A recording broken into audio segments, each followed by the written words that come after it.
Welcome back to the Smugglers Den. This is episode 30. I'm your host, Tiny Grimes. As always, I'd like to thank our host, swdestiny.com, for hosting the Smugglers Den, for putting up all sorts of awesome content. You can go to brokenegggames.com and buy some gaming needs. Maybe put TG Games at the discount code coupon, help out the show. And you can go over to Patreon, Tiny Grimes, where all kinds of cool stuff is happening. We've got a tier list going on, coaching going on. I'd like to thank everyone over there who's been helping out. And come on, join the fun. And this week, I'd like to welcome back the one and only, the champ himself, John Bruno. How you doing, John? How's it going, Tiny? I'm doing okay. I'm doing well. How's your Destiny-ing been going? I'd say some mixed results. Okay. I thought I did pretty. I was happy with my performance at a store championship on Saturday, and then a little local tournament we did. I was just 2-2, so I wasn't too happy with that. I thought the deck would do a little better, but so mixed performances. Pretty one qualifier and one average night. All right, so let's talk about this store champ, because if I'm not mistaken, it was enormous. Thank you. Yes, it was. We had 41 players in the event, which is really nice. Because the crazy thing is, according to FFG's tournament structure for these Store Championships, had there been 40, there would have been 5 rounds of Swiss and a cut to 4 on the paperwork that they give. And so cutting to 4 with 40 people playing, 5 rounds only, you have, which has happened, I know, at lots of events, a good number of 401 people who would not make the cut. And it sucks when, for example, a player you play in the tournament, maybe you play them first round, they're newer to the game, you beat them, maybe they play one more round because they want to try, then they drop. They just killed your strength of the schedule. Yeah. And that's terrible, for that to happen to somebody. So luckily, though, for us, 41 or more was the next number to go to a cut 8, according to FFG's numbers. So we did have, a cut of 8, which really helped a lot of people that were 4-1 make the cut. Because, like I said, it would have been terrible to have people who were 4-1 not make the cut. Yeah, that was like our 37-person tournament. It was just piles of people. They're like, all right, I am 4-0 going into the last round. I lost, and I didn't make the cut. Yeah, but who'd you play in the first round, a couple hours ago? I don't know. They left. Right. There you go. That's why you didn't make the cut. Yeah. And I mean, for these to be fun local events, which they're supposed to be, and, a nice little promo for the store, they really, sometimes promote more negative PR than they do positive. So I don't see why they can't allow the store to set up a structure that works better, especially stores that have lots of experience running events. Yeah. A 6th round of Swiss would satisfy a lot of that, and you'd make sure you'd have like the right people making it, or a cut to an 8 when they're FFG says only, because imagine if we had 40 people with just one less person. Now we're cutting to 4. Yeah. We have 3 more than yours. Just a number of people get screwed. So that was disappointing. But I mean, I was happy I made the cut. Yeah. And so what was your record during Swiss? My record during Swiss was 4-1. I did win my first 4 games. Ooh. And I only lost the last game of Swiss. And it was like you had said, by the way. I mean, I did go 4-1, and I made the cut, and I ended up being the 5th seed. Had we not had the cut to 8, I wouldn't have made the cut. And here I was undefeated going into the last round. Yep. So, yeah. Oh, there's exactly no worse feeling than that. You've won every single game the whole day. You lose once in your last game, like, oh, thanks for stopping by, man. Have a good day. Right, exactly. What? So, yeah, I know, but I played Han in the tournament. Wait, Han Ray? Han Ray's the deck still? Apparently. I don't know. At least it was that day. I did play. It was great because out of the 41 decks, there was only one Han Ray. So it was nice to play a deck that other people weren't playing, I felt pretty good about that. And in the fact that it played well. I mean, the last round, my opponent rolled really well. I didn't really draw really well. Those are all parts of the game. I really can't take away anything my opponent did because, he played his cards well, what he had. I don't blame him or blame myself. It's just sometimes that's what happens with variance games with decks and deck building and deck drawing and rolling dice and those sort of things that happens in a game. So, but I felt pretty good about how the deck played overall. The first 4 games it really rolled well. I don't mean rolled in terms of rolled dice. I mean just rolled as in it played well. It steamrolled. It did really well. Yeah, do you feel like some of your wins were gotten from people either not knowing how to play against Han-Ray because they're new to Spirit of Rebellion, or just kind of forgetting how to play against it? Or maybe not even having much of an option to do. We talk about with, the Moz Poe deck, where you do have times where your opponent rolls Moz, and you just got to sit back and wait for them to resolve everything. I mean, that kind of gets to happen with this deck too. The difference is you don't really have the focus size to put it to where you want it to be. You still had to roll it to begin with, but when you have Ray, and you give her ambush upgrades, and you get to take 2 turns, and maybe you give her another one, then you get to take 3 turns. Now I protected Han, and I've got 3 actions in a row. Yeah. So if I do roll bad the first or the second time, I can still get a 3rd roll. Yeah, you get to throw Force Speed in the mix also and just go crazy. Right. Exactly. Yeah, it was really fun for me because I didn't have a store champ that day. I was busy with my family, and our other friend Chris, by the way, another champ, is watching you play your game and texting me like, "Oh my goodness, John's deck is disgusting. He just blew out this guy, took all his Palpatine dice." And I was like, "Yeah, no, Han will do that, man. Han will blow up all the dice."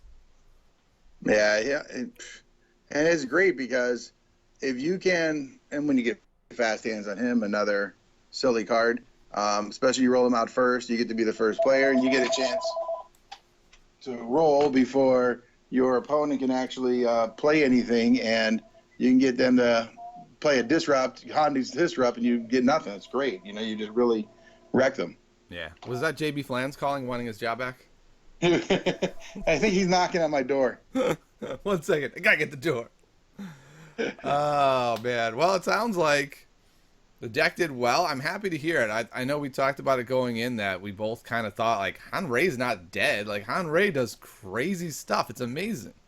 Yeah, definitely. It was a lot of fast hand triggerings, a lot of ambush. I mean, there was one game I played where I had 3 turns every single turn to start off the round before my opponent did 1. Yeah, that's always... If Han rolls well at all in those cases, it's just brutal. You can use one of the dice to take all the resources, the other dice to hit him for 3 in the face, and then you're just like, all right, cool. You get to do nothing, and you took damage. Good luck, sir. Well, the other thing that helped was 2 of my decks I beat were Palpatine decks. Oh, so Palpatine has to roll out first. That's the one thing that he has.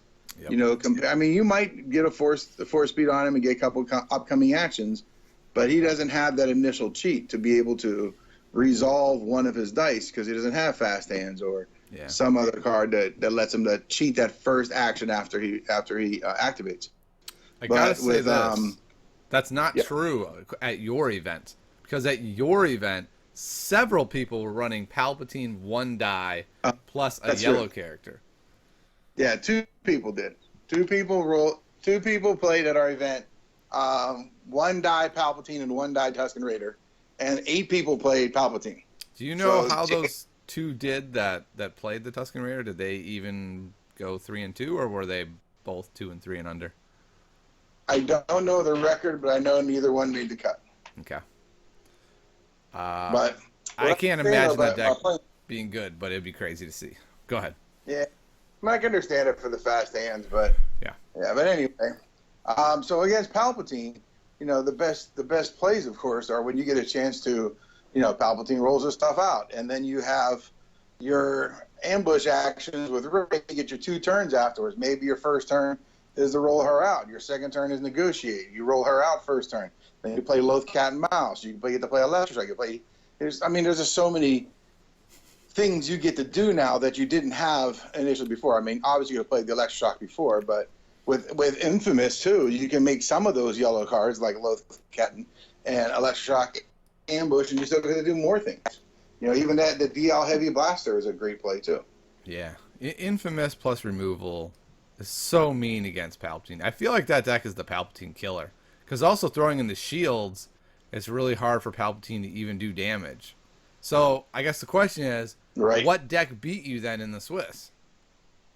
Well, I did beat Palpatine 2 times in the Swiss, and I did beat F in 2199 and the new Darth Vader twice. So those are my 4 wins.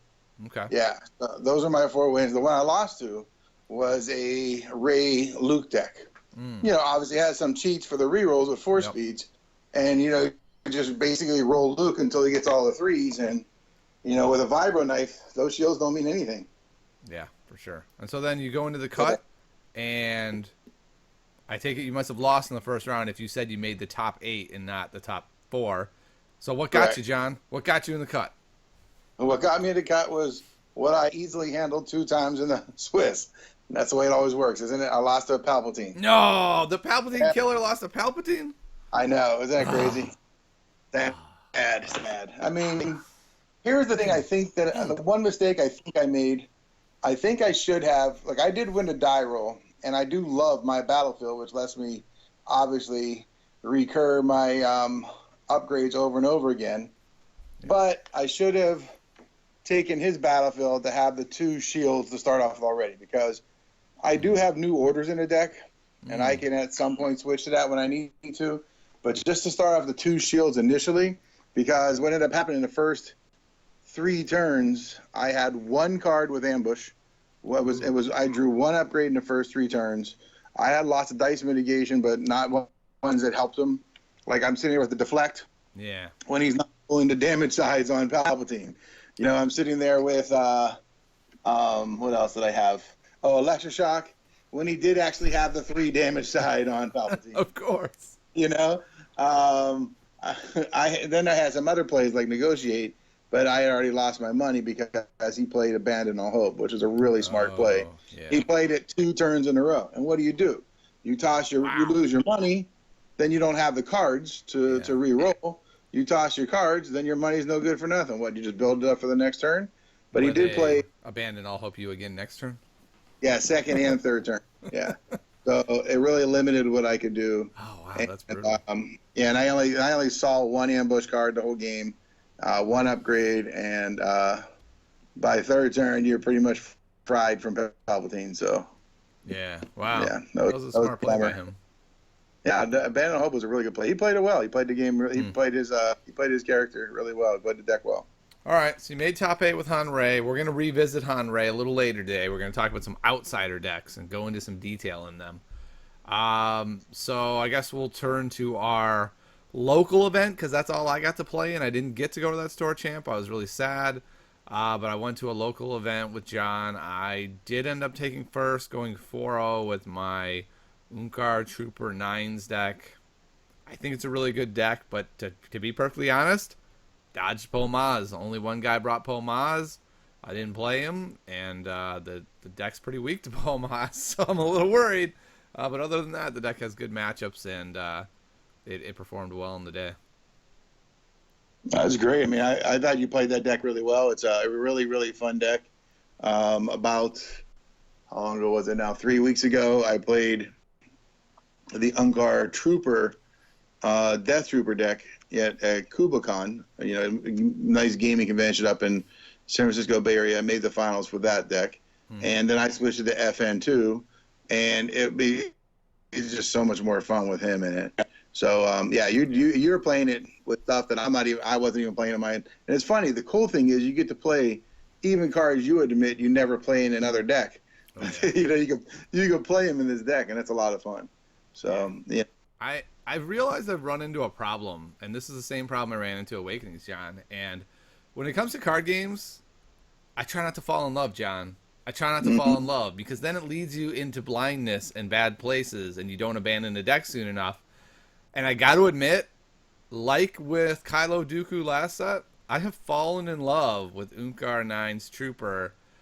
And that is a bad thing 6-7 weeks out from Gen Con. I need to really be experimenting, seeing if there's something there that I haven't found yet. And instead, I'm like, oh, it just feels so good playing this deck, even if it's not the best deck. There's just always plays to be made. You're always thinking a couple moves ahead. You're always using all of your skill to win. And that, while that feels amazing, it doesn't mean it's the best deck, John. And I've fallen in love and I can't see past it. Slap me, John. Slap me. Well, it's definitely, it's like marriage, isn't it? You fall in love for a short amount of time. It's amazing and the best thing ever. And then, And then it's always amazing. Oh, then it forever? continues to be. Then it continues the best thing. I know. Okay, that's now, what I've which is heard. funny because I know, I'm the opposite of you. No matter what deck I love, I can never play, like more than 2 games in a row with the same deck, even if I'm tuning a deck for a tournament. Wow. It's like I have to feel like I have to keep tuning and tuning and tuning and playing different decks. And I mean, maybe because of the way the game is, I was the same way like when I played Game of Thrones. Other than actually the last time I won the World Championship in 2012 for Thrones, I did play the deck that I ended up winning with many versions of it throughout the year at different tournaments, like big events, like regionals. Yeah. So that deck I did actually get to tune a lot, but I was always still playing other decks. Yeah. The reason I do is twofold. One, I get bored. I'm like short attention span, so I get bored playing the same deck twice. But really, the second reason is I like to always be looking at other decks. I like to always see how they're going to come at me, and I see it best when I am playing it. So I like to play a lot of the top decks or other maybe even gimmicky decks, try them out a little bit. I learn a lot more from them by playing with them than playing against them. Yeah, I totally agree with that. But I will say, I really like this deck. Well, that brings me to the next question then for you, John. You said you like to have a lot of decks. Let's compare here. How many decks you got built right now? Oh, we're comparing deck size. Oh, yeah. Oh, we are. Whip them out, John. With the one I just built on Wednesday, I now have 15 decks currently built. What? Man, you make me look stupid now. I only have 11. Well, this again, the cool thing about the game, right? I mean, even though you're like, how do you have like 15 decks? Don't you have like holdout blasters or vibrant knives in every deck? Yes, I do. Yeah. That's what photocopying is for. Yeah. You just photocopy the cards, put them in. You make sure all the decks are in the same sleeve and switch them out when you go to a tournament. Put the real ones in. Otherwise, just always play at the photocopy cards. So I love having that many different decks built. Yeah, me too. It accomplishes so many things, right? Let's say there's a new player who wanders into your store and is like, hey, anyone got a deck I can borrow? It's like, yeah, I got 10. I got 10 decks you could borrow. So just choose the one you want. And also, like you said, allows you to really be able to maneuver around and try a lot of stuff. I'm like you. I don't want to play the same deck until I've decided this is the deck I'm playing at Gen Con, period. That's it. I've decided. Then that's the only deck I'll probably play until Gen Con.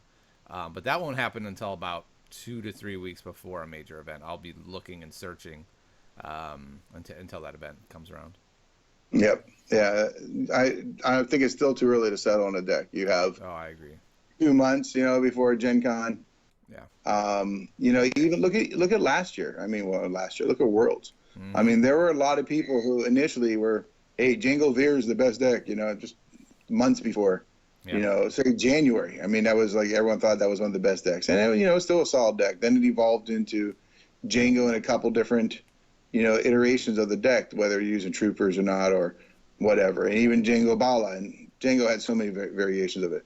And then, initially, too, people were on Jabba Dooku, like early. Sure. Then it fell out of favor. And then it started to make a comeback towards the end. So it's kind of neat to see how decks evolve. Like right now, everyone's all over, Poe Maz, and I'll still expect to see a lot of that at Gen Con. But I think there is still going to be a deck or two that might surprise people the closer you get to Gen Con and say, hey, that's pretty good. I mean, one last example is look at going into Worlds, the Double Trooper Night Sister Bala deck. That made the top 8. Yep. And that started to be a thing towards the end that nobody really thought of seriously beforehand. Yeah, I think, to me, the ultimate example of that is Phasma Bala Trooper, which went from almost unknown to by the time Worlds hit, like, so many people were running it. It was crazy. And I think more people running it because of the success it had on the online tournament, right? Yeah. If that didn't happen, still might have been a surprise and showing up. And people were like, wow, where did this deck come from? Yeah. The same thing with Han Rei had the most interesting Awakenings arc where it was like, it's amazing, it's garbage, it's amazing, it's garbage. And then by the time we got to Worlds, we were dead set on it's amazing, and it was, and it got second. So I think your point is very well taken that it's not just also what's the best deck you can make, it's what is the meta going to look like at Gen Con? And 2 months out, we have no idea what the meta is going to look like at Gen Con. Could be anything. Exactly. It's not always even, like you said, about how you play the deck. It's how it plays against the top decks. Yeah, exactly. All right, well, some spoilers dropped, John. And before we get to the spoilers, I want to thank a couple people on Patreon, some new helpers, Alex, Chris, Jan, Deck Officer. Thank you so much to all of you for helping out. Anyone who wants to help out on Patreon, $1 is amazing, and I can't believe your generosity at any level. All right, let's move to the spoilers, man. I love it. This is kind of crazy. Who do you want to start with? Who do I want to start with? Let's start with Thrawn. Let's start with Thrawn. Thrawn, okay. Thrawn, let's look at him. I'm just going to go down his numbers real quick in case you haven't seen him yet and you're listening on a podcast. He has 12 health, so that's pretty good. He is 14-17, so he is more expensive than New Vader. So keep that in mind as we're going through this guy. 1 focus, 2 focus, 1 disrupt, 1 shield, and 2 resources. That to me is really good. He is legendary. He is villain. He is red. And he has the best ability in the game, John. I'm saying it now. His ability says, after you activate this character, you may choose a number, then look at an opponent's hand and discard a card from it that costs the chosen number. Notice, this is not a choose a die and get rid of it. This is something if you go first and you're the very first player and you took the battlefield, you can just go, I'll activate Thrawn and choose 0 and take your holocron if you saved it. Cool. Nice knowing you. I'd go for 3. Well, you have to know the deck they're playing, right? They're playing a blue deck. You're playing the uncard deck with FN. Maybe you go 3 because that's like like you're playing a Poe deck. Maybe you go 4. Maybe 3. John, go 5. Yeah, go 5. Who knows, right? Could be a U-wing or a Falcon or something. You never know. That definitely what I love about him is he is the ultimate good player card, right? If you know the meta and you know the decks and you know your matchups and you know like, okay, my deck beats that deck unless X happens. Well, X doesn't get to happen. You just go, thermal detonator beats my deck. 3. No thermal? Cool. Next turn. 3 till the end of time, sir. You will never ever thermal me. No, that's freaking awesome. It's like, I love his card too. He has a really cool ability. The funny thing is but he has to be paired with somebody's going to do damage because that's not going to be enough to kill somebody. You don't do any damage with him. Now we're at the downside of Thrawn, right? We were having fun with it. Let's stay on the upside of him, John, before we move over. Okay. His dice are pretty dang good. A 1 focused and a 2 focus. Yeah. And then 2 resources. And then that little disrupt that normally we'd be like, ugh, a 1 disrupt. What does that do? Well, with Imperial Inspection and Salvage Stand as your control package, you still get 2 dice if you're running the Elite that hit those cards. And so I think his dice are really, really strong. I agree with you. His dice are really strong. I think I'm going to love the 2 resource side a lot, you know? Oh, yeah. It's really strong. Yeah. Okay. So he is amazing. Let's say he was Jabba's cost, 11-14. He would be absurd, right? Oh, man, would he be nuts? He'd be, oh, my God. He'd be broken, probably. He would be nuts. So there's a reason he's 14-17. He's really good. But like you alluded to, what do we do? He has no damage sides and no mill side other than his, ability, which is basically Vader's ability, only way, way better. So how does he win, John? That's my question. I know how you don't lose with Thrawn by taking their best card away. How do you actually win with Thrawn, John? Tell me this. Well, even with that ability, that's 1 card a turn. Yeah. I don't think I'm going to build a discard deck around him with one card a turn. I know. How do you do that? If he was Yeah. yellow, you throw a blackmail on him, and you're like, take that, man. I got blackmail on him. Oh, let's see. He's 17 on the E side. Is that correct? Yeah. So you have to look at. I mean, I want to start off looking at characters, elite characters who are 13 and less, obviously, right? Mm-hmm. Let's see. What is Kylo? 13. Exactly. Yep. See, once you look at somebody's hand, you know what they have in their hand. Then you know if Kylo's special is good or not. Yeah. And then if it's not, you're still left with awful Kylo dice that don't do any damage. Well, yeah. I mean, if I'm playing Thrawn Kylo, I'm going to guess 0 all the time because I want to take out the cheapest card. I want to leave the expensive stuff up in the hand, right? And then you have plus the money. Hey, he's got money. He can help you with Kylo's dice. We have a side you got to pay for. So you never know. That could be an interesting combination. Mm-hmm. You know, it's an interesting combination, I think. This is kind of crazy. Unkar Plut Thrawn. Yeah, just rip their hand, take their money, and basically you're building a discard deck. Yep, you're building a discard deck that gets you money. The problem is, like, it's only 22 health, and it's only 2 to 3 discard a turn. Like, you're going to have to play blackmails and personal shields and that kind of stuff. It just feels like... Crime Lord. It's screaming Crime Lord. Crime Lord. Yeah, but then if they kill Unkar... I don't know. It's like... He feels like he's on the cusp of being great, but that cost is so prohibitive. I'm having a really hard time figuring out how one would do this. Right.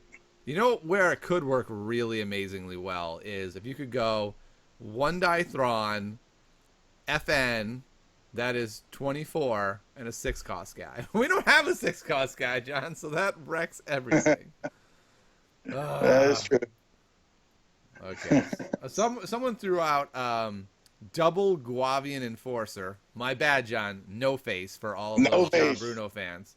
I love my no face. Double no face plus Thrawn. So you have, a little bit of damage. I don't see how this is good, but you have a lot of health. You've got 30 health. You've got a little bit of damage. Maybe it's a vehicle deck at that point because that 2 resource side. I don't know. Yeah. That doesn't excite me. Yeah, me too. There's nothing I've seen with him yet where I'm like, oh my goodness. Here's the other problem with him. Yeah, he does have that 2 resource side, but Unkar has sides very similar, and when he pulls the card out of your hand, you get straight money.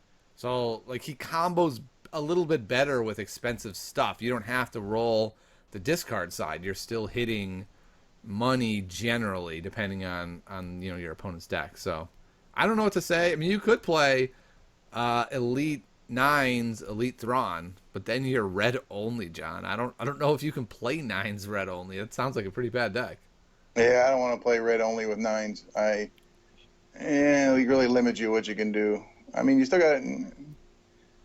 It's not terrible actually. I mean, you're look at what yellow weapons you're losing. Vibro knucklers. You can yours, happy stick and flamethrower. Flamethrower. And I could probably live with that. We still got the rocket launcher, the riot baton. You're not playing the 2 cost rifle. You could play that one. You can even throw the 1 cost rifle in too. Yep. It kind of also depends what we get next set. Maybe we get 2 really good red weapons, and suddenly that becomes real viable. Right. You get the amazing Krennic's gun. No, that's terrible. Ooh, Krennic's gun. Oh, it's so good. Yeah, I really feel like he's this character that is highly dependent on what we're going to see next set. What kind of characters will we see either at 16? Like if we get a really undercosted elite character that costs 16 and then get 1 die Thrawn, that could work. Especially if it's blue and you get to chuck holocrons on Thrawn. Maybe.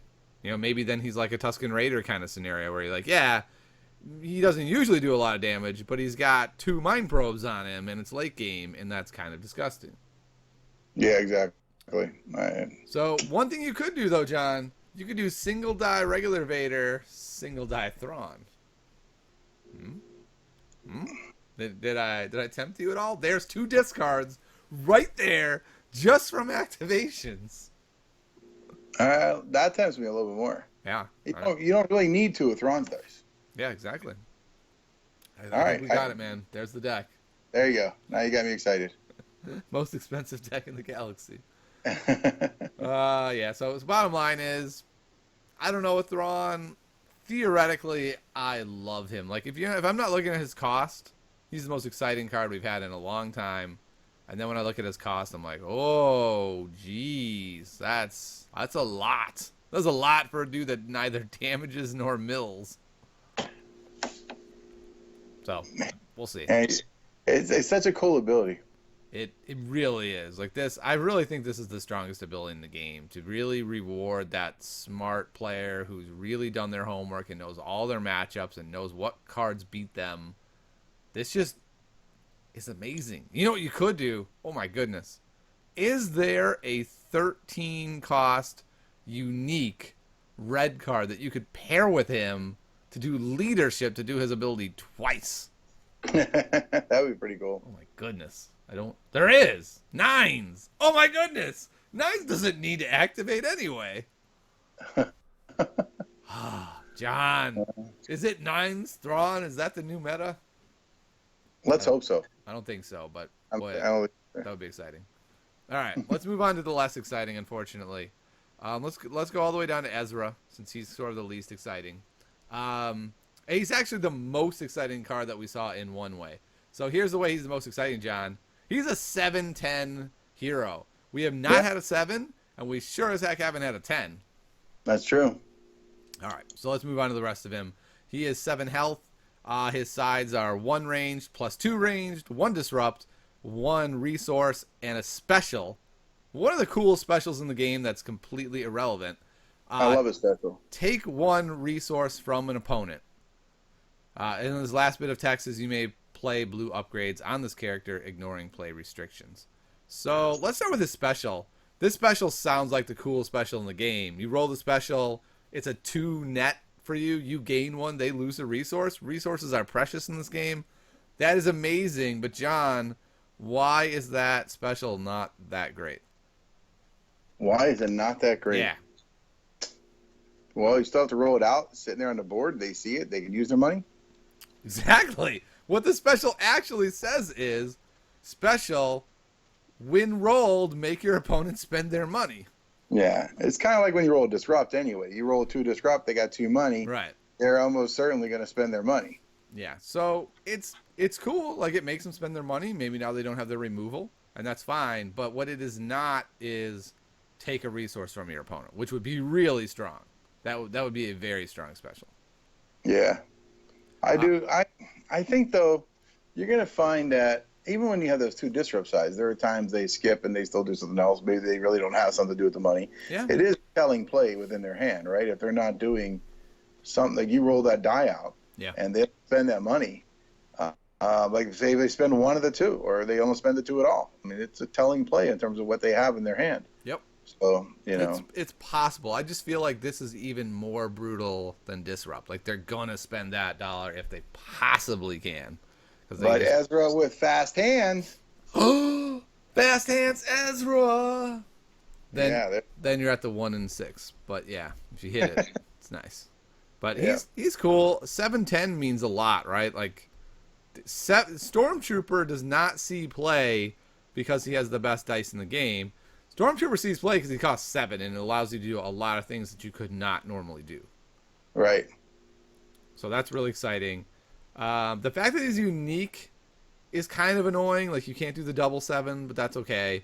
Also, the 10, John. I was thinking about it. We get 5 dice now. We can go Elite Ezra, Elite either Maz or Rey, and then another character. We get 5 dice, 3 characters.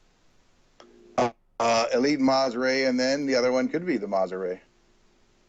Yeah, I mean, like it's 5 dice is crazy. Yeah, it's really strong. I'm really excited to be able to have a 5 dice deck with Rey in it, cheating her actions. The main holdup for me on Ezra is his dice are really bad. Like, they're really bad. 1 damage side, and then a +2 side. And then that weird special that doesn't really do anything, and then a resource. I don't know. Am I wrong? It's just when I think of the Stormtrooper, that dude's dice are baller compared to Ezra's dice. Yeah, Ezra's dice don't really excite me a lot.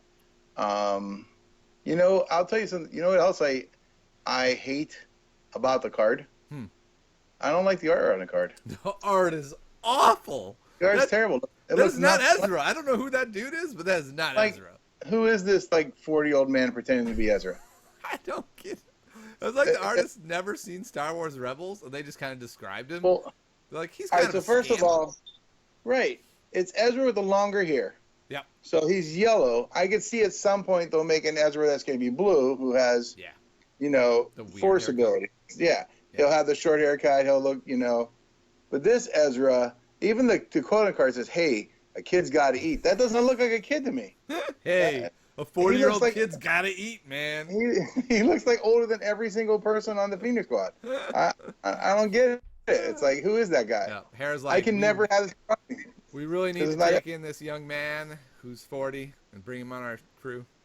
Train him. This needs to be the first alternate art they make in the next, game kits. Yeah, I agree. It is make a cooler looking Ezra card, because this art is terrible. I mean, when you look at the other ones, you see like Mace Windu and like, oh my god, that's badass Sam Jackson. Dude, we haven't gotten to Mace Windu yet. No one knew that had been spoiled until you said that. Oh, spoiler alert on my spoiler. But I look at this and I'm looking at Ezra. I'm like, oh my god, that's just terrible. I don't know what happened there. What do you think of his ability? You may play blue upgrades on this character, ignoring play restrictions. Let me ask you some questions, John. Were you playing to play Force Throw on Ezra? Probably not. Were you playing to play Mind Probe on Ezra? Nope. No, probably not. Right. I guess I was trying to think of it. Like, is there a single card you could ever imagine playing on Ezra? And there is. There's Force Speed. Yeah. Force Speed. Yeah, so you could go Elite Ezra, Elite Luke, put Force Speed on Ezra, and do the trick where you just roll out Ezra and then resolve Force Speed if you want. Yeah. I don't think you would do that. That sounds like a bad deck, but that's a possibility. Yeah, it is a possibility. So, I don't know. I'm a little disappointed in everything but his cost. His cost has me very excited, but it's going to be one of those things that when you play him in a deck, you're like, oh, jeez, maybe I just don't even roll him. Maybe I'll just claim and I don't actually need to roll that die into the pool. Yeah, he doesn't excite me a lot. We'll see. The 710, though, John, that is exciting. It's going to open up a lot of stuff. I haven't done the math on what 7 gets you, but I know there were some hero mill decks back in the day where I was like, if we get a 7 in this set, and then we never did. And I was like, ugh, so close. So, that's exciting. And you can second chance him, man. You can second chance Ezra, and when he comes back, he's only got 2 damage on him. Good luck with the tiebreaker there. Yeah, that's true. All right, let's move on to the card that I wanted to see most. I've called this since Awakenings. I said what I want to see most is Mace Windu. I know you're supposed to hate the prequels, everyone, and there are definitely aspects of the prequels I don't like, but you know what is not one? Mace Mother Windu. This guy's awesome, and I'm excited to see him in the game. I can't wait for his purple lightsaber. I want to see what that thing does. Ooh, yeah. Do you think it'll be in this set? I don't know. I see him. He's on 2 cards that they spoiled so far. I don't know if they'll give him 3. He's no Maz Kanata. Yeah, that is true. He's no Maz Kanata. But it seems like they pick a lightsaber and match it with somebody in every set. So right. Who would they match? Who's left even that they could match with? Like Darth Maul, I guess, if he's in the set. Darth Maul, maybe. Maybe his. Yeah, maybe. I think they can give Ventress one. I don't know. We just had her released. Maybe she gets one. Ventress is a cool lightsaber. It could be Dooku's lightsaber. I'm gonna predict it's Windu's lightsaber, but maybe I'll be wrong. Yeah. Let's take a look at him though.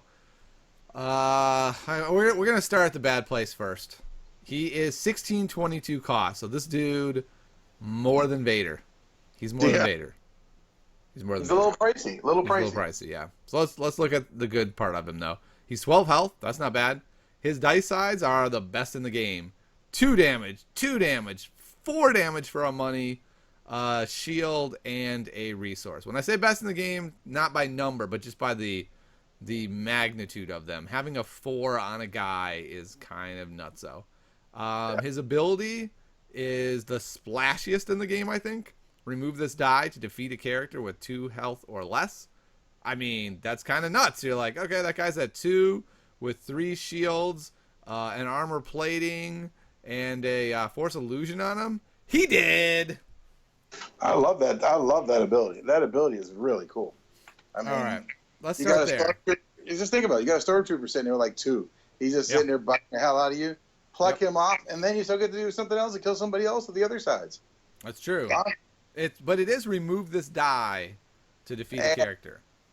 I'm going to have 2 of them anyway. Okay. So here's my take on the ability.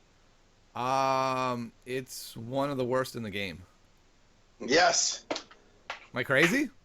Yes. Okay. Here's my reasoning.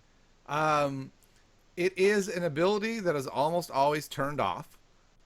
Against 1 and 2 character decks, it's even less relevant. You're going to have like one little window where you get to use it. And in the late game, you might say that's where it really shines. Mace Windu better be dead late game or you've lost. Like you're not going to be like, it's Mace and Maz. You know what? Let's kill Maz. What's Mace going to do? What's the worst that guy could do? The worst is he will slaughter you. Kill him. So I feel like it's not a late game ability because he will be dead. So it is a limited ability that you barely ever get to use on a dude that costs 22. Yes, it's flashy, but if my dude costs 22, I feel like what makes Vader good is his ability is really good and Force Strike. Luke's ability is not that great. And Obi-Wan's ability with guard is also kind of, I don't know how to talk about it because it can be great, it can be bad. I just feel like Mace usually doesn't even have an ability and he costs 22. And that to me seems crazy and people are going to play around that. Like they're not going to be like, all right, my Stormtrooper has 2 health left. I will now put 3 shields and a Force Illusion on him. Like they're not going to do that. And John, half of his dice sides do 2 or more. So when you roll him out, there's a 50% chance you got the 2 anyway. So what? How is this good, John? Convince me.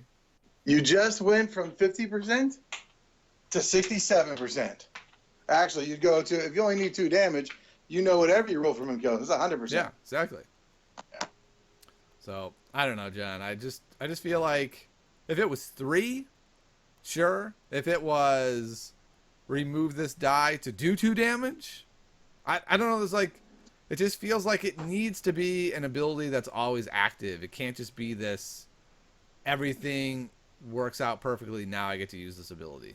So, I don't know, that's my take on it. I think it's, the way I've been describing it is it looks flashy, but it's actually trashy. Well, I think Politic, when he plays the Emperor, is pretty bad. So, you know, this is better than that. Just to be clear, Politic costs $8.11. Just want to clear that up, John. Talking about using an ability. Yeah, I don't know. I just feel like this ability is the biggest trap ability we've seen yet. When I first saw it too, I was like, what? And I just started thinking about it. I'm like, I'm never gonna get to do it.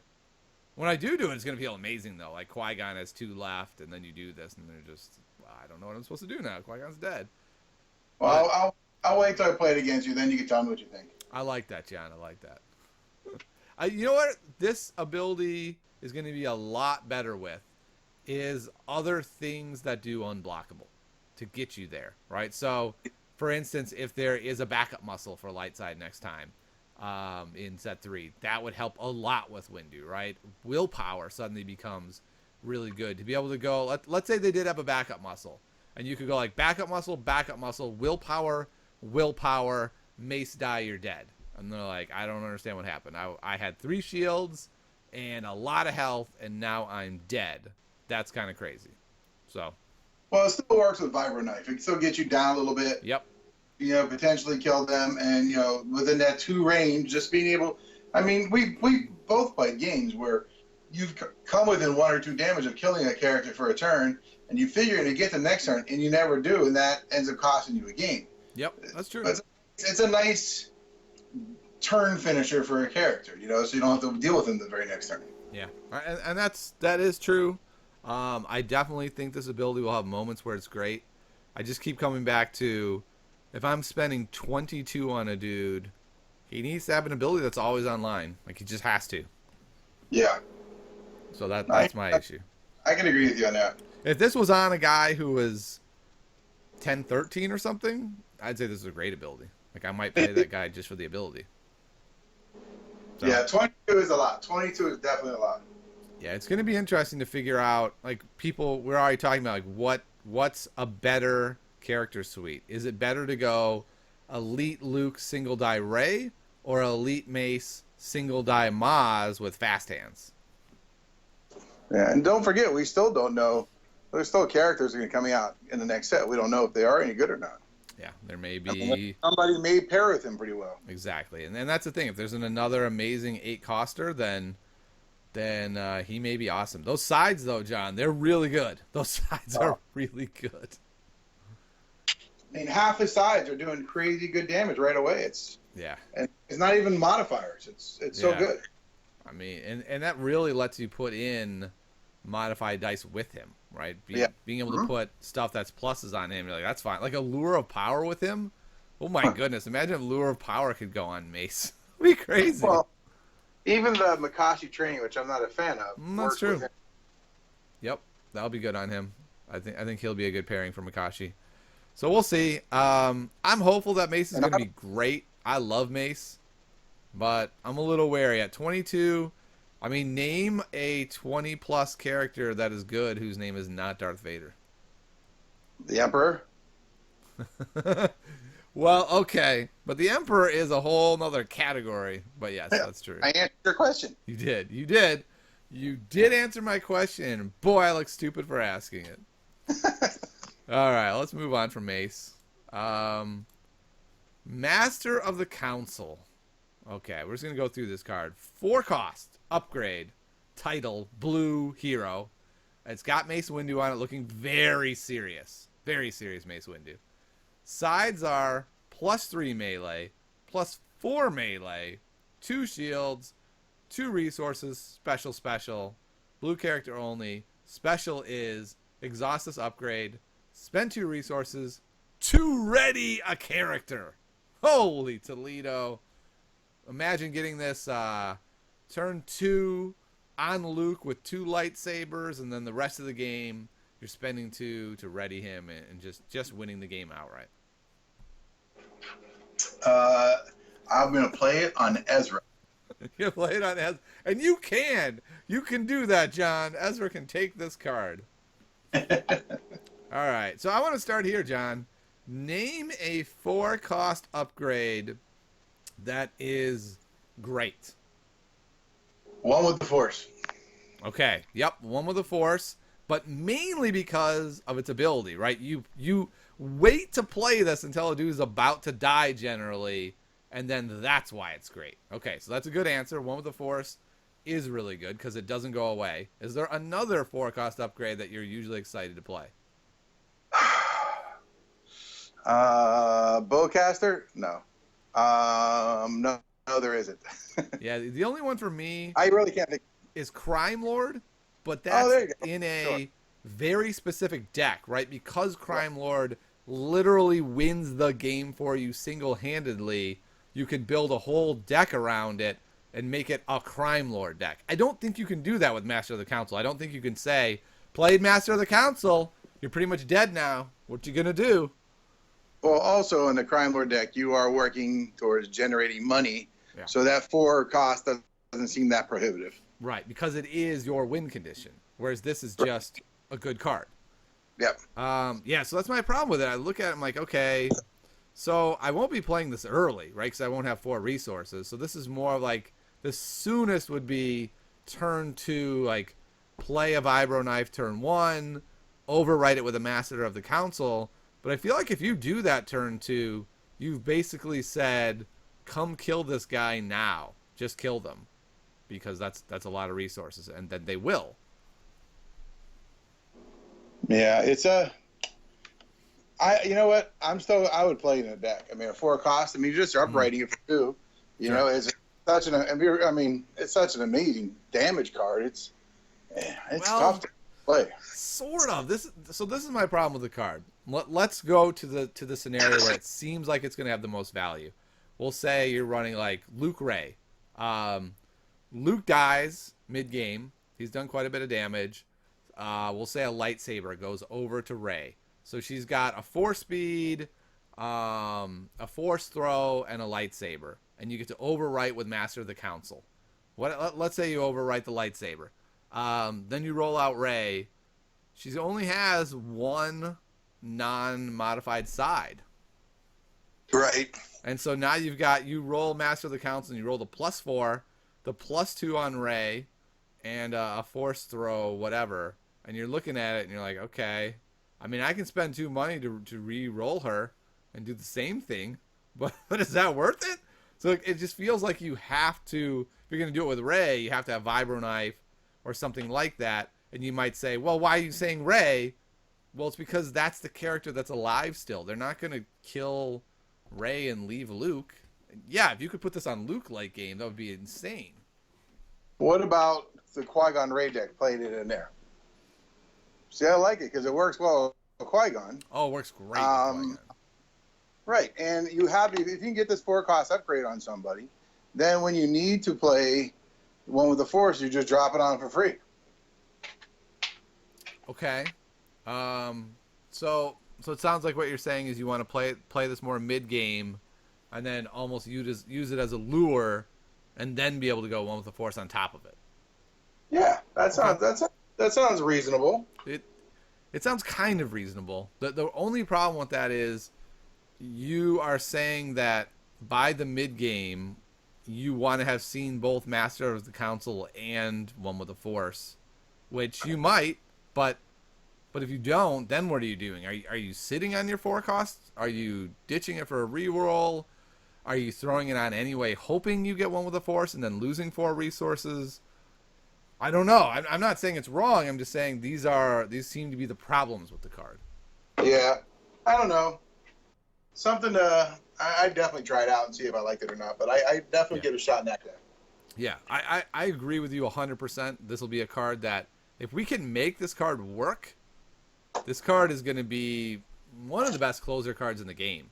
Especially if there's a if we phase out Ray and we get a character, say like a Padawan, that has actual base side damage, and the end game after they've killed your main character is a Padawan with a Vibro Knife, a Master of the Council, and something else on him. Boy, that Padawan is scary looking, activating twice, doing like 9 damage. Imagine how good this is going to be too with a Vibro Knife out there. Yeah, and that may be the saving grace for this card, is just the existence of the Vibro Knife. Right. Because by the late game, I have to imagine if you've seen a Vibro Knife, you're keeping it because it's so strong. And so then now you're getting to add a Master of the Council to it, next to it. And yeah, that could be the saving grace to the card. And it's going to be interesting. If this card is good, wow, it's going to be a real closer, isn't it? Yep. Yep, so here we go. We're going to put this on Mace with his awesome sides. Make an unkillable Mace somehow. I don't know how we're going to do that. And then win. Just Mace. We're going to play Cargo Hold and put Second Chance on him. You are a genius, sir. That's exactly what we're going to do. Exactly. Yeah, Mace Maz. Uh-huh. Yeah, and then you're just going to use her, put that on her, and then quickly clean once you use all her dice and everything, and then you just play clean Cargo Hold. Make sure Second Chance goes on him. Okay, I think we're on to something. All right, well, that's all for the spoilers this week. There's a whole bunch of commons that are rather irrelevant, and that's not a bad thing. I mean, we've got 2 sets already. Commons are going to have to be good now, and commons aren't always good to be able to make decks. So the other commons I think are kind of irrelevant. Take a look at them yourself. There's an article that went up, and we're going to move on. And I want to talk today now, John, about some outsider decks. But I got to say, we're a lot later in the show than I thought we would be at this point. We're going to have to pick one. I'm going to give you the choice. Do you want to talk about Snap Baze, or do you want to talk about Han-Ray? Snap Baze. Good. That's what I was hoping you'd say. So, I don't know. You might have heard of this guy, Tiny Grimes. He ranked the legendaries twice, separate occasions. Both times said Snap was the worst, and that Snap was worse than Poe across the board. Baze. What did I say? Snap. Baze is legendary. Yes, Yeah. Snap is worse than Poe. That's actually true. But Baze is Baze just worse than Poe in every way? Why isn't this a Poe Snap deck? Let's talk about it. Let's talk about Baze Snap. You actually played it against me several times, John. Let's start here. Was it fun? I actually had a lot of fun with it. It was, it turned out to be a much more playable deck than I had imagined. You know, there are games when once you have overkill and like a weapon or two out there, there's a lot of guns that are rolled. You know, Yeah. I played a game where first turn, I did 9 damage or 8 damage, and I killed somebody. I killed a Maz first turn in one game that I was playing for practice. It can do a lot of damage, but I'll tell you, man, I call him Temin. I'm more of a first name base with him, but Temin is crazy. I mean, he just taunts you and says, "Okay, I'm gonna roll out my disrupt. If you don't spend that money, you're gonna lose it. If you do spend it, I can just do whatever I want to do because you're never gonna claim the battlefield. Oh, by the way, I'm playing Carbon Freezing Chamber, and I'm taking away one of your character dice at the end of the turn." Nasty. Yeah. We played a game, and you pulled my Stormtrooper die, which basically tells you how crazy undercosted that guy is, that at 7 cost, he's taking the Stormtrooper die. But you took the Stormtrooper die. I did not get to roll him that game. I rolled him the first turn, and then after that, I never rolled him again. You didn't kill him because you were like, why bother killing him? He has no dice. I won, but I literally never rolled the Stormtrooper again. And I didn't put upgrades on him because I was putting them on 9s, assuming that at some point they would move over to him. But that, yeah, never got to roll the Stormtrooper. Not once. Not ever. He did nothing. Yeah, I ended up going after, I think, Unkar first in that game. And yep. You got him. You got him down. Yeah. But then 9s got you. My favorite. Should we talk about my favorite card is in it, or do you want to you go for it? No. What's your favorite card in the deck? And I just love, like I mentioned last week, sneaky cards, things that do stuff that you're not expecting. So the 0-cost bombing run in that deck is so much fun because not only do you get to resolve it, you also do 1 damage to all the characters on that side. So I'm resolving his 1 or 2 disrupt, taking away your money, and I'm doing damage to each of your 3 characters, and it cost me nothing.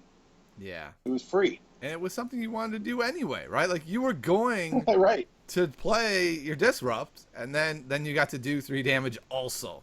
Like, just imagine a side that said 3 disrupt, 3 damage. You'd be like, that can't exist. That just can't exist. That's too good. And that's basically what it turns Snap into. Yeah, it's pretty good. Yeah, the first time you played it, again, that's in my box of bad cards, so I didn't even know it existed, to be honest. I did not know what it said. And you're like, yeah, I'll bombing run you. And I was like, what? I looked at it, and I couldn't believe that card even existed. Well, I had to add in my special sound effects for you. Yeah. The John Bruno sound effects. Let's hear a little bombing run right now. It was like, yeah, and that's how it felt like too. It was like, and I remember I was like, put damage on all of them, and I was like, okay. And you're like, you have to remove your resources also. And I was like, wait, what? Let me read that again. This can't be right. Oh yeah, that's a good card.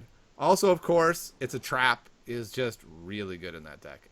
Every action I took was like, okay, I have to play around this. So, like, I even had a holdout blaster, which has ambush. I get to put on 9s and then resolve it. But what if it hits the +2 side, right? And so I had to be like, okay, I have to roll out Unkar first. Okay, he has a 1. So now if I hit the +2, I can take my next action to Unkar that die off the board because I just can never leave a ranged out there. It's really frustrating. Yeah, and a card I didn't have in it, but I thought about afterwards. Wingman would be crazy good in that deck because you are trying to go out as fast as you can. Basically, you're leaving Baze's. Temin's die out there. Yeah, exactly. But with Wingman, you get to speed your deck up even more, and just to quickly get ahead of your opponent and wait until they're real close to the end when they want to claim, and then you get to claim before they do is pretty good. The freezing chamber is so good in that deck. It's also really, really mean to be able to do stuff like hit and run with Wingman on a guy. So you get to roll them both and then take an action. And maybe that action is, it's a trap! Yeah. The one game I played where, again, we talked before about Maz, but there was a game I played, I killed Maz on the first turn. Yeah, I I believe then it. you claim and you take one opposed dice. There's a way to slow down that deck. Oh my goodness, does that mean? Wow. Good job. Good luck, Poe. You got one die. Exactly. And you're never claiming either. Oh yeah, I was pleasantly surprised. I think what makes Baze better in that particular deck is that, what is he? Is he a 2, a 3, and then a +3? Are those the sides? Some nice damage sides on him, that's for sure. Yeah. So while he doesn't have as good of a special as Poe, oh, it's a +2 actually. It's a 2 and a 3 and a +2. Just having Right. that one more damage side for a deck Right. that wants to, it's a trap and range damage is really strong. Well, he's got that special, too, that does a damage everybody. Just another one to add a damage on everybody. So, I gotta say, that is the worst special ever. Unless it's like first turn against a 3-character deck, and then you're going, that's 3 damage. You have 4 sides on your die that are 2 damage or more. That seems unfair. I know. First turn Base special and a first turn bombing run. That's 2 damages to everybody. Yeah. You're almost at a deck. I mean, you did that to me, and I was like, what? These are bad cards crushing my face in. What is happening right now? Yeah, so I was pretty impressed with Base Snap as well. I did not have it built. It's not one of my 11. So I'll have to put it together for next week. You know what, John? I am pretty sure I only have one Baze, and it's the only card I need for Spirit of Rebellion. So, Oh, yeah. Remember, I was supposed to trade you one of those. yeah. I am actually 3 cards short of a full set. I need a Baze. I need a Luke Saber. Maybe an ATST, something like that. Something I don't play. So for a full set, I'm not there, people. I guess my point is, even I do not have a full set. So if you don't have a full set yet, just get what you need. You'll get there. I Eventually.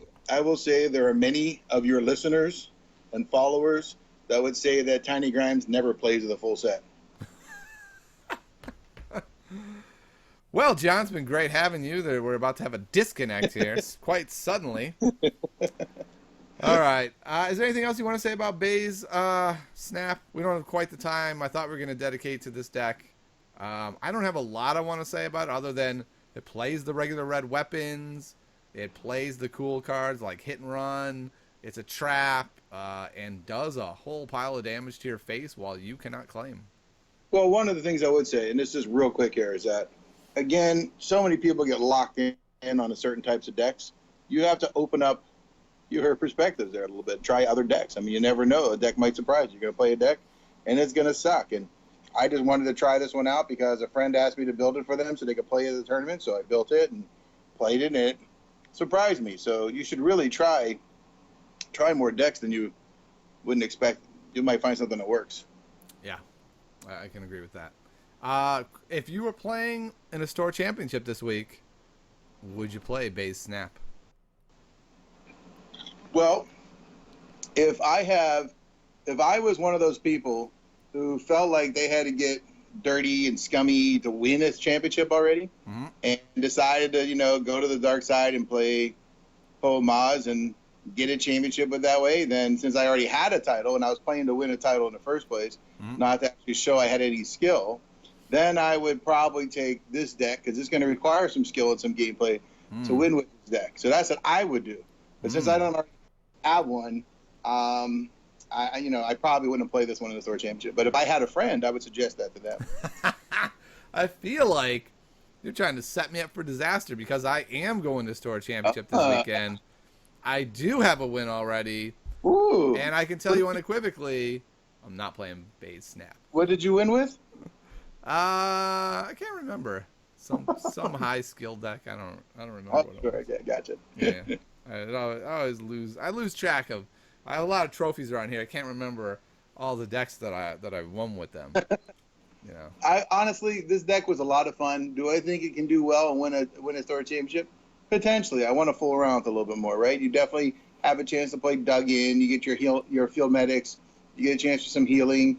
Dug In is great against Maz. I mean, most of the damage is not coming from unblockable damage, so it has a chance. I would worry more about the decks with Vibro Knives because then you're looking at an eight health character that's pretty easy to knock off. So it depends. Yeah. Yeah, I like also that it has some cool removal. It has suppression in it. Costs Right. 0. Suppression. You just Yeah. have to remove one of your ranged dice to hit an opponent's die. It has defensive position. So it's got some pretty cheap, decent removal. Also, against Palpatine, this deck can kick ass against Palpatine. If you feel like there's going to be a lot of Palpatine, like you said, defensive position, there is a good chance I may be claiming first if I can roll out the way, hit and run, it's a trap. The wingman, there's a really good possibility. Plus, if they don't have any money, Palpatine's going to sit there and wait for me to claim anyway. And then I'm playing Carbon Freezing Chamber and take away one of his dice. I like that. I think that there's a real good chance this deck could beat Palpatine often. Yeah. What about Planetary Uprising? Do you have that in the deck? No, that's a good call. I think that's a good in there. Yeah, I think I have to find some room for that. It's a really good call. Yeah, and then you have that problem gets amplified even more, right? Not only do they lose a die, they take 2 damage or 4 damage if you have 2 out. So yeah, it's an interesting deck. It's certainly better than I had sort of thought it would be just looking at it on paper. Red alone always makes me a little nervous for removal options, things like that. But yeah, it's a solid deck for sure with some tweaking. Who knows? Maybe I bring it to the store championship this weekend and surprise everybody. Wow, that would surprise me. What do you think the odds are that I'm bringing it? The same odds that you will play that 4-cost blue upgrade with base window. In this tournament? No, ever. In this tournament. Yeah, sure. In this tournament. The odds that I try to print out a copy of that upgrade and bring it on Saturday are very, very low. It would be interesting to try. If you told me you were playing this deck in the tournament on Saturday, I would drive down to your home right now and give you a copy of Baze because you need the second dice. You know what, John? What's that? I'm going to take you up on that offer and not play it in the tournament. All right. Well, it looks like we're about out of time. I think before we go, we already heard one of John's great sound effects. That's not the only card. John has several sound effects cards. I'd like to ask you, John, would you care to unleash upon us Uta Gungar or whatever that battlefield is where you heal a character? It's a very wonderful sound effect for that one. So most people, including myself, are playing it in the Palpatine deck. And most of the time, Palpatine will get to claim it and heal himself a damage. But what most people don't know is where that name came from. It's actually the Gungan sex cry. Yeah, so when their orgasm takes place, that's what you hear. I mean, just imagine Jar Jar screaming at. Who doesn't? I mean, really. Well, let's hear it. What does it sound like? The Gunga! It's like... So when I play games, sometimes I claim and I just scream. Yeah, and it always freaks people out the first time. Like, what just happened? Why'd you do that? Yeah, so... Yeah, then I have to explain to them, and then they understand. Yeah, then they get it, and they go, "A John friend of yours he's an odd bird, isn't he?" I say, "Yeah, yes he is. Yeah, yes he most certainly is." He certainly is. All right, John. Well, thanks so much for coming by. Anything you want to plug or tell people where to find you on the internet? If you know any of the Gungan sex sites, you probably catch me on there. But otherwise, I'll just probably see you back on this channel at some point. All right. Well, that sounds good. You can find me at Tiny Grimes Games on Twitter, Twitch Tiny Grimes. Next week, I plan to stream at least 2 to 3 days. Come to YouTube, find me there, and we'll see you next time on The Smugglers' Den.